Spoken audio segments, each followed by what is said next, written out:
ओम नमो भगवते वासुदेवाय। राधे राधे। आप सभी को कार्तिक मास की हार्दिक शुभकामनाएं। आज की वीडियो में हम सुनेंगे कार्तिक मास अध्याय 2 की कथा। आइए वीडियो शुरुआत करते हैं।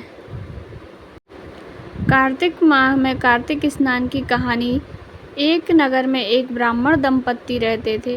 वे दोनों प्रतिदिन 7 कोस दूर गंगा और यमुना नदी में स्नान करने जाते थे। इतनी दूरी आने जाने से ब्राह्मण की पत्नी थक जाती थी।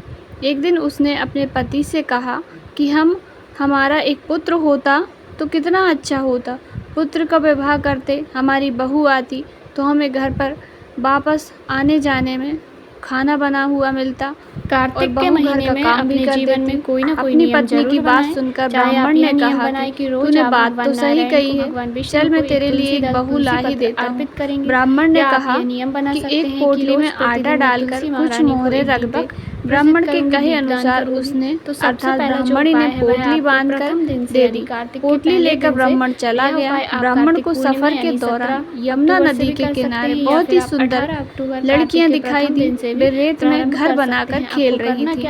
उसमें से एक लड़की ने कहा कि मैं अपना घर नहीं बिगाड़ूंगी, मुझे तो रहने के लिए ये घर चाहिए। लड़की की बात सुनकर ब्राह्मण मन ही मन सोचने लगा कि बहू बनाने के लिए यही लड़की उचित है। जब वह लड़की जाने लगी तो ब्राह्मण भी उसके पीछे पीछे उसके घर चला गया।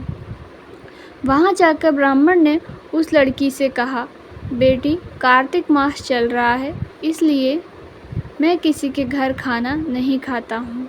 मैं अपने साथ आटा लेकर आया हूँ। तुम अपनी माँ से पूछो कि क्या वह मेरे लिए आटा छानकर 4 रोटी बना देंगी। यदि वह मेरा आटा छानकर रोटी बनाएंगी तो मैं रोटी खा लूँगा। लड़की ने जाकर अपनी माँ को ये सारी बात बताई। माँ ने कहा, ठीक है, जाकर ब्राह्मण देव से कह दो कि वह अपना आटा दे दे, मैं रोटी बना दूँगी। जब वह आटा छानने लगी तो आटे में से मोहरें निकली। वह सोचने लगी कि जिसके आटे में इतनी मोहरें हैं उसके घर में कितनी मोहरें होंगी।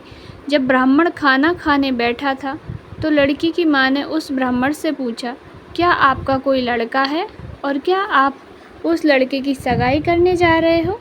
यह सुनकर ब्राह्मण ने कहा कि हाँ, मेरा लड़का तो काशी में पढ़ने गया हुआ है, लेकिन यदि तुम कहो तो खांड कटोरे से विवाह करके तुम्हारी बेटी को अपने साथ ले जाऊं। लड़की की माँ ने कहा, ठीक है। ब्राह्मण देव इस लड़की की माँ ने लड़की की खांड कटोरे से शादी करके ब्राह्मण के साथ भेज दिया।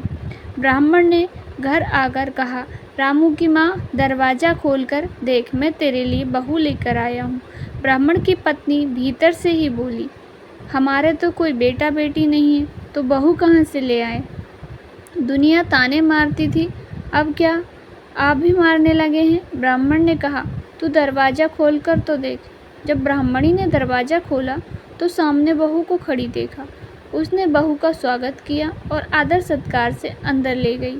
जब ब्राह्मण अपनी पत्नी के साथ नदी स्नान करने जाता तो पीछे से बहू घर का सारा काम करके खाना बना कर रखती। वह उनके कपड़े धोती और रात को हाथ पैर भी दबाती। इस तरह बहुत दिन बीत गए। ब्राह्मण ने अपनी बहू से कहा, बहू, कभी भी चूल्हे की आग मत बुझने देना और मटके का पानी ख़त्म मत होने देना। परंतु एक दिन चूल्हे की आग बुझ गई। यह देखकर बहू घबरा गई और भागी भागी अपनी पड़ोसन के पास गई और कहा कि मेरे चूल्हे की आग बुझ गई है, मुझे थोड़ी आग चाहिए। मेरे सास ससुर सुबह 5 बजे से गए हुए हैं, वह थके हुए घर आएंगे, इसलिए मुझे उनके लिए खाना बनाना है। यह सुनकर पड़ोसन ने कहा, तू तो बावली है, तुझे यह दोनों मिलकर पागल बना रहे हैं। इनके कोई पुत्र नहीं है, ये निसंतान है। बहू ने कहा, नहीं, ऐसा मत बोलो, इनका बेटा तो काशी में पढ़ने गया हुआ है। इस पर पड़ोसन ने कहा कि यह तुझे झूठ बोल रहे हैं, मेरी बात सच मान, इनके कोई बेटा नहीं है।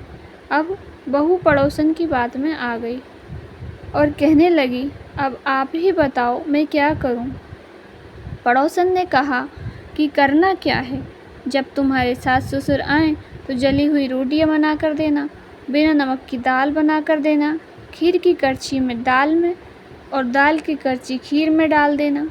पड़ोसन ने उसे अच्छे से सिखा पढ़ा दिया। फिर जब उसके सास ससुर आए तो उसने न तो उनका आदर सत्कार किया, न ही उनके कपड़े धोए। और जब उसने सास ससुर को खाना दिया तो सास बोली, बहू आज यह रोटियां जली हुई क्यों हैं और दाल भी पकी नहीं है। तब बहू ने पलटकर कहा, एक दिन ऐसा खाना खा लोगे तो कुछ बिगड़ नहीं जाएगा तुम्हारा। सास ससुर को खरी खोटी सुनाकर वह फिर से पड़ोसन के पास गई और बोली कि अब आगे क्या करना है। पड़ोसन ने कहा कि अब तुम 7 कोसों की चाबी मांग लेना। अगले दिन जब स्नान करने के लिए जाने लगे सास ससुर तो बहू अड़ गई कि मुझे तो 7 कोठों की चाबी चाहिए। तब ससुर ने कहा कि इसे चाबी दे दो। तब सास ने बहू को चाबी दे दी। सास ससुर के जाने के बाद जब बहू ने दरवाजे खोले तो देखा कि किसी में अन्न भरा है, किसी में धन भरा है, किसी में कोठे में बर्तन भरे हैं। जब उसने सबसे ऊपर का 7वां कोठा खोला तो देखा कि नियम बनाकर शिव जी, पार्वती, माता पार्वती, गणेश जी, लक्ष्मी जी, माता जी पीतल पथवारी, काठे ने ठाकुर, राई, दामोदर, तुलसी जी का बेड़वा, गंगा, यमुना और 33 कोटि देवी देवता विराजमान हैं। वहीं पर एक लड़का चंदन की चौकी पर बैठा माला जप रहा है। यह सब देखकर उसने लड़के से पूछा कि तुम कौन हो। तब उसका लड़का बोला कि मैं तेरा पति हूँ, अभी दरवाज़ा बंद कर दे, जब मेरे माता पिता आएंगे तब दरवाज़ा खोलना। यह सब देखकर बहू बहुत खुश हुई और उसने 16 श्रृंगार करके सुंदर वस्त्र पहनकर अपने सास ससुर का इंतज़ार करने लगी। उसने अपने सास ससुर के लिए अच्छे अच्छे पकवान बनाए। जब उनके सास ससुर घर आए तो उसने उनका आदर सत्कार किया और प्रेम पूर्वक खाना खिलाया और हाथ पैर दबाने लगी।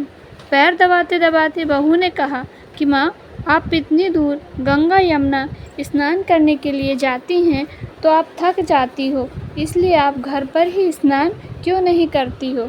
यह सुनकर सास कहने लगी, बेटी गंगा यमुना घर पर तो नहीं बहती हैं।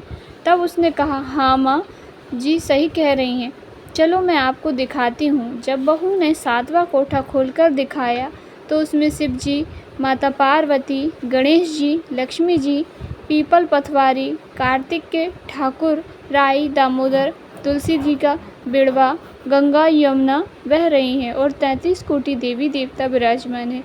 वहीं चौकी पर एक लड़का माला जप रहा है। माँ ने उसे देखकर कहा कि बेटा तू कौन है। लड़का बोला, माँ मैं तेरा बेटा हूँ। तब ब्राह्मणी ने पूछा कि तू कहाँ से आया है। लड़के ने जवाब दिया कि मुझे कार्तिक देव ने भेजा है। माँ ने कहा, बेटा यह संसार कैसे मानेगा कि तू मेरा बेटा है। माँ ने कुछ विद्वान पंडितों से मदद मांगी। पंडितों ने कहा, इस पार बहू बेटा खड़े हो जाएं और उस पार माँ खड़ी हो जाए। माँ चमड़े की अंगियाँ पहनी हो और छाती से दूध की धार निकलकर बेटे की दाढ़ी मूछ भीगे और पावन पानी से गठजोड़ा बंधे, तब मानेंगे कि यह इस माँ का ही बेटा है। उसने ऐसा ही किया। चमड़े की अंगियाँ फट गई और छाती में से दूध भी की धार निकलकर बेटे की दाढ़ी मूछ भीग गई। पवन पानी से बहू बेटे का गठजोड़ बंध गया। यह सब देखकर ब्राह्मण और उसकी पत्नी खुशी का ठिकाना न रहा। तो यह थी कार्तिक मास की कथा। हे कार्तिक के ठाकुर, जैसे ब्राह्मण और ब्राह्मणी को बहू बेटा दिया वैसे ही सबको देना। कार्तिक मास की कथा कहने सुनने और हुंकारा भरने वाले पर आप सब अपनी कृपा करना। अब आइए कार्तिक मास की दूसरी कथा को सुनते हैं। कार्तिक मास में पीपल पथवारी की कहानी कही और सुनी जाती है। स्नान और पूजन करने के बाद पीपल पथवारी की कथा या पीपल पथवारी की कहानी सुनने से अपार पुण्य मिलता है। कार्तिक मास में स्नान, ध्यान और पूजन पाठ का विशेष महत्व होता है। आज कार्तिक मास का दूसरा दिन है। आज के दिन इस कथा को सुनने से सभी पापों का नाश होता है और भगवान विष्णु की विशेष कृपा प्राप्त होती है। किसी गांव में एक गुजरी रहा करती थी।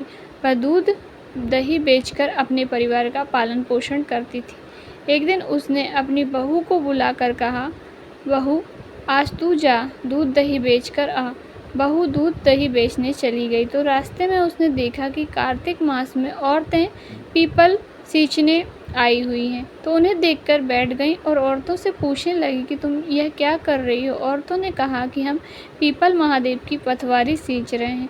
बहू ने फिर पूछा कि अच्छा ऐसा करने से क्या होता है। तब औरतों ने बताया कि ऐसा करने से अन्न धन की प्राप्ति होती है। अगर किसी का पति वर्षों से बिछड़ा हुआ है तब वह मिल जाता है।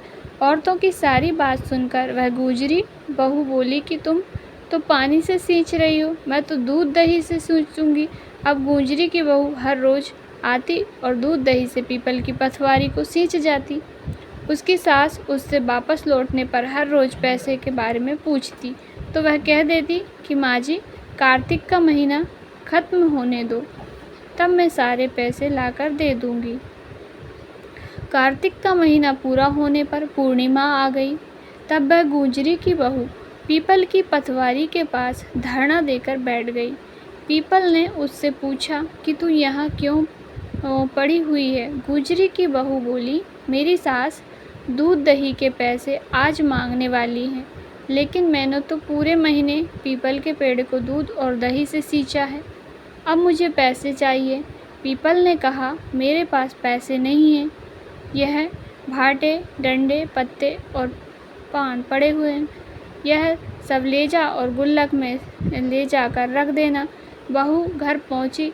घर जाने पर सास ने पूछा कि बहू बता पैसे लाई है। बहू कहने लगी, माँ जी लाई हूँ और मैंने गुल्लक में रख दिए हैं। सास ने गुल्लक खोलकर देखा तो उसकी आंखें खुली की खुली रह गई। गुल्लक में से हीरे मोती जगमगा रहे थे। सारे सूखे पत्ते धन में बदल गए, जिन्हें देखकर सास कहने लगी, अरे बहू इतना धन कहाँ से लाई। बहू सीधी साधी थी। उसने अपनी सास को सारी बातें सच सच बता दी कि उसने तो दूध दही से पीपल की पटवारी सींच दी थी और पैसे मांगने पर पीपल ने डंडे पत्ते और भाटे दे दिए और वह गुल्लक में रखने से हीरे मोती बन गए। अब बहू की बात सुनकर सास बोली कि बहू तब तो मैं भी पीपल की पटवारी सींचने जाऊंगी। अब सास दूध दही तो बेच आती, उसके बाद दूध दही की हांडी धोकर पीपल की पटवारी में रख आती। घर आकर वह अपनी बहू से कहती कि बहू चल तुम मुझसे पैसे मांग। बहू कहती है कि माँ जी कभी बहू भी सास से पैसे मांगती है क्या। फिर सास के बार बार कहने पर आखिरकार बहू ने सास को पैसे लाने के लिए कहा तो वह अर्थात सास एक दिन पीपल के पास धरना देकर बैठ गई। पीपल ने सास को भाटे डंडे पत्ते और पान दिए और सास ने घर आकर गुल्लक में रख वह सब ले जाकर रख दिए। सास के कहने पर बहू ने गुल्लक फोड़ी तो देखा उसमें तो कीड़े मकोड़े चल रहे थे। बहू ने सास से पूछा, माँ जी यह क्या है। सास कीड़ों को देखकर बोली, पीपल की पटवारी ने मुझे धन दिया, लेकिन मुझे कीड़े क्यों दिए। इस पर सभी औरतें बोले कि तुम्हारी बहू ने सब कुछ सच्चे मन से किया था, लेकिन तुमने धन के लालच में आकर यह सब किया। इसलिए हाथ जोड़कर इस कथा के अंत में कहना चाहिए कि हे पटवारी माता, जैसा आपने बहू को दिया वैसा ही अपने भक्तों को देना। इस कथा को कहने सुनने और हुंकारा भरते सभी भक्तों को देना। अब सुनिए कार्तिक मास महत्व में आगे का अध्याय।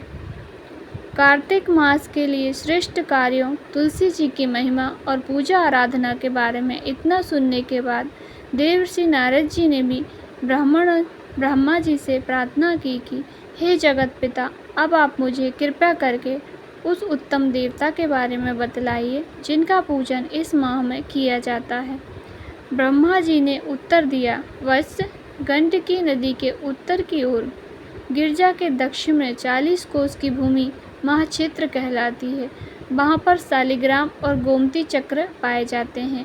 इनका पूजन करने और चरणामृत लेने से मनुष्य मुक्ति प्राप्त कर लेता है। चरणामृत लेते समय यह मंत्र उच्चारण करना चाहिए। मंत्र है, अकाल मृत्यु हरणम अकाल मृत्यु हरणम सर्वव्याधि विनाशनम विष्णु पदोदकम पीत्वा पुनर्जन्म न विजते। अर्थात भगवान विष्णु के चरणों को अमृत रूपी जल समस्त दुख पाप व्याधियों का नाश करने वाला है, अकाल मृत्यु को हरने वाला और मोक्ष प्रदान करने वाला कल्याणकारी होता है। अतः यह औषधि के समान है। जल तब तक जल है रहता है जब तक भगवान के चरणों से नहीं लगता। जैसे ही चरणों से लगा तो अमृत रूप में होकर चरण अमृत बन जाता है। जिस गोमती में एक चक्र हो उसको सुदर्शन, जिसमें 2 चक्र हो वह नारायण, और जिस गोमती में 3 चक्र हो उसे अद्वैत, और जिसमें 4 चक्र हो उसे जनार्दन, जिसमें 5 चक्र हो उसे वासुदेव, 6 चक्र वाले को प्रद्युमन, 7 चक्र वाले को संकर्षण, 8 चक्र वाले को नल कुंवर और 9 चक्र वाले को व्यू तथा 10 चक्र वाले को 10 अवतार कहते हैं। इनके दर्शन मात्र से ही मनुष्य मोक्ष को प्राप्त हो जाता है। जो भगवान के सामने वीणा या वंशी बजाता जाता है या गायन करता है वह भी स्वयं भगवान को प्राप्त हो जाता है। जो भगवान के आगे कार्तिक मास में मृदंग बजाता है भगवान उसे अपना सर्वप्रिय भक्त समझते हैं। जो भगवान के सामने नृत्य श्रद्धा से धूप जलाता है वह कभी नरक में नहीं जाता। शंख में भरा हुआ या भगवान पर अर्पित किया हुआ जल अंगों से स्पर्श करने पर संपूर्ण रोग और पाप नष्ट होकर मनुष्य मुक्ति को प्राप्त कर लेता है। पूजन चाहे मंत्रों द्वारा पूरे विधि विधान से किया जाए या फिर सामान्य रूप से, परंतु मन में श्रद्धा सच्ची होनी चाहिए। पूर्ण श्रद्धा और निष्ठा से किया गया कार्तिक मास का स्नान, ध्यान, पूजन पाठ, व्रत अत्यंत फलदायी होता है। देवर्षि नारद स्वयं परम ज्ञानी थे। अब ब्रह्मा जी से यह सभी प्रश्न हम संसार प्राणियों की भलाई के लिए कर रहे हैं। अतः अब श्री ब्रह्मा जी से देवर्षि नारद जी ने पूछा, हे पितामह, आप कार्तिक मास में जो दीपदान आदि किया जाता है उसका महत्व सुनाने की कृपा कीजिए। नारद जी का यह प्रश्न सुनकर ब्रह्मा जी बोले, हे पुत्र, दीप चाहे स्वर्ण का हो या चांदी का हो, तांबे का हो या मिट्टी का हो, अपनी समर्थ और श्रद्धा के अनुसार कार्तिक मास में दान अवश्य ही करना चाहिए। कार्तिक मास में दीप दान करने से समस्त पापों का नाश हो जाता है। दीपक भगवान की मूर्ति के आगे, तुलसी के पास में, ब्राह्मण के घर में या वन में, वृक्ष के नीचे अथवा गौशाला में या धर्मशाला के आले में शाम के समय जलाया जाता है। दीपक घी का या तेल का, परंतु उसे पूरे महीने तक जलाना चाहिए। ब्राह्मण के घर दीपक जलाने से अग्नि स्तोम यज्ञ का फल प्राप्त होता है। जो ऊंचे स्थान पर अथवा ऊंचे खंभे पर दीप जलाते हैं उससे धन की वृद्धि होती है, वैकुंठ में निवास मिलता है। दीप जलाते समय भगवान से प्रार्थना करनी चाहिए और कहना चाहिए कि हे भगवान, आपके ही लिए मैं हर दिन कार्तिक मास में दीप जलाती हूँ। कार्तिक मास में मथुरा, माघ में प्रयाग और वैशाख में हरिद्वार में स्नान और निवास करें तो यह अत्यंत ही उत्तम होता है। जब सूर्य तुला, मकर अथवा मेष राशि में हो उस समय किए जाने वाले नियम, व्रत और दान बहुत ही शुभ फल देते हैं। इन महीनों में किए हुए व्रत, दान और शुभ कर्मों से सभी पापों का नाश हो जाता है। जिस प्रकार भगवान भास्कर के अर्थात सूर्य के उदय होने से अंधकार का नाश हो जाता है और वज्र से पर्वत का, गरुड़ के भय से सर्पों का, पवन से मेघ का, ध्यान से दुख का और सिंह के भय से मृगों का नाश हो जाता है, ठीक उसी प्रकार मथुरा जी के दर्शन मात्र से ही सभी पापों का नाश हो जाता है। कार्तिक मास में स्नान और जागरण, दीपदान, तुलसी जी का दर्शन, पूजन, भगवान के मंदिर में झाड़ू लगाना, साफ सफाई करना, गाना बजाना, भगवान की कथा सुनना, कीर्तन करना, कराना, यह सब शुभ कार्य होते हैं। इनके करने से श्रेष्ठ फलों की प्राप्ति होती है। पूर्व जन्म के पापों का नष्ट करने के लिए कुछ न कुछ दान, भजन, पूजन आदि करना अति उत्तम रहता है। श्री ब्रह्मा जी के मुख से पूर्व जन्म के पाप सुनकर देवर्षि नारद जी ने पूछा, हे विधाता, अभी अभी आपने कहा कि कार्तिक मास में स्नान दान करने से पूर्व जन्म के पाप भी नष्ट हो जाते हैं। तो किसी को यह कैसे पता चलेगा कि उसने अपने पूर्व जन्म में किस प्रकार के पाप किए हैं? किस प्रकार हम अपने पूर्व जन्म के पापों को जान सकते हैं? यह सुनने की भी मेरी भी इच्छा है। सो हे पितामह, अब आप कृपया करके इस बारे में बताइए। श्री ब्रह्मा जी बोले, हे पुत्र, पूर्व जन्म का ब्रह्म हत्यारा, क्षय रोगी और पर स्त्री गमन वाला कोढ़ी बन जाता है। स्वर्ण चोर के नाखून खराब हो जाते हैं और मंद्रा पीने वाले के दांत खराब हो जाते हैं। इस प्रकार मनुष्य के पूर्व जन्म के पापों को पहचाना जा सकता है। इस प्रकार के सभी पाप दान, तपस्या, व्रत आदि से निवारण हो जाते हैं। ब्रह्मा जी ने आगे कहा, देवर्षि, अब हम कुछ व्रत आदि बतलाते हैं। एक समय भोजन करने से और 3 दिन शाम और 3 दिन प्रातःकाल भोजन करने को अति कृष्ण व्रत कहते हैं। शाम के समय 12 ग्रास और प्रातःकाल में 26 ग्रास या 24 ग्रास खाने को भी अति कृष्ण व्रत कहते हैं। 3 दिन तक खाए फिर 3 दिन उपवास करें तो यह भी अति कृष्ण व्रत होता है। शाम के समय 1 ग्रास और प्रातःकाल में 1 ग्रास, फिर 2 दिन बगैर मांगा हुआ और 2 दिन तक उपवास करें तो यह भी अति कृष्ण व्रत कहलाता है। 21 दिन तक केवल दूध या पानी पीता रहे तो यह व्रत कृष्ण कक्ष व्रत कहलाता है। 12 दिन तक उपवास करना पुराक व्रत कहलाता है। 4 दिन कुछ नहीं खाना, फिर सत्तू खाना या फिर छाछ पीना, इसके बाद ब्राह्मणों को दक्षिणा देना सौम्य कृष्ण व्रत कहलाता है। इसी प्रकार 12 दिन तक उपवास करना द्वादश कृष्ण व्रत कहलाता है। तुला पुरुष का दान करना और गौ का घी का दूध, दही अथवा कुशा का जल पीना, दूसरे दिन उपवास करना, यह कृष्ण संतपन व्रत कहलाता है। कार्तिक शुक्ल चतुर्दशी को भगवान का पूजन करना चाहिए। उस व्रत को उपवास रखकर और कमर में तक जल में खड़े रहकर रात्रि भर भजन करने को जल कृष्ण व्रत कहा जाता है।